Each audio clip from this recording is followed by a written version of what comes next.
I know you want to ban our national flags, but we're going to wave you goodbye, and we'll look forward in the future to working with you as sovereign. If you disobey the rules, you get cut off. Could we please remove the flags?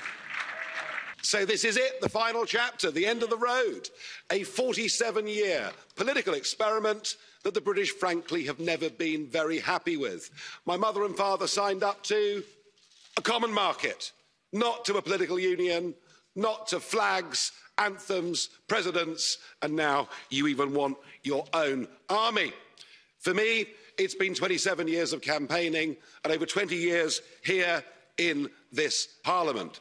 I'm not particularly happy with the agreement we're being asked to vote on tonight, but Boris has been remarkably bold in the last few months, and Ms von der Leyen, he's made it clear, he's promised us there'll be no level playing field. And on that basis, I wish him every success in the next round of negotiations, I really do.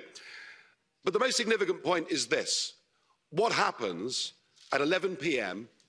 this Friday, the 31st of January 2020, marks the point of no return.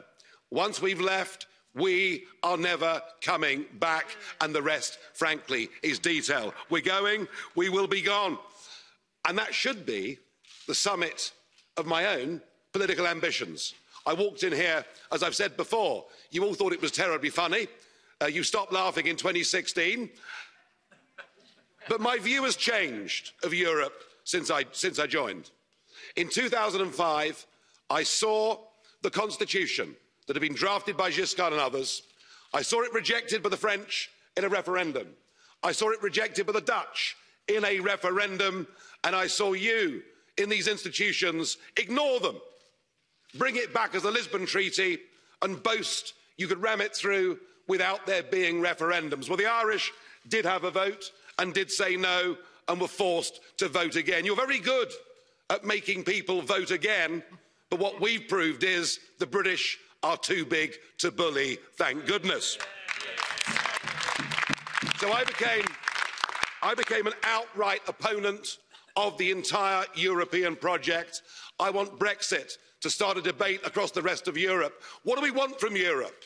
If we want trade, friendship, cooperation, reciprocity, we don't need a European Commission. We don't need a European Court. We don't need these institutions and all of this power. And I can promise you, both in UKIP and indeed in the Brexit Party, we love Europe.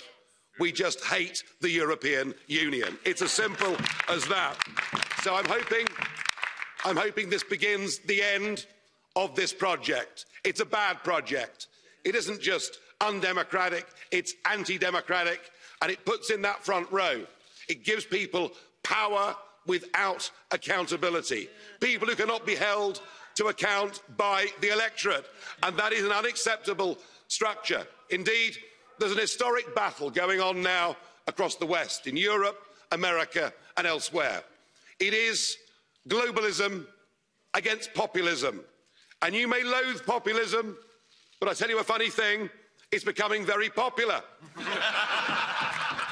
And it has great benefits. No more financial contributions, no more European Court of Justice, no more common fisheries policy, no more being talked down to, no more being bullied, no more Guy Verhofstadt. I mean, what's not to like? I know you're going to miss us.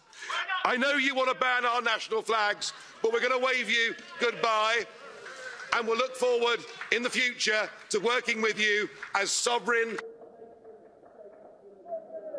If you disobey the rules, you get cut off. Could we please remove the flags? Mr Farage, could we remove the flags, please? Well, that's it. It's all over. Finished. We've gone. Could I please ask for quiet?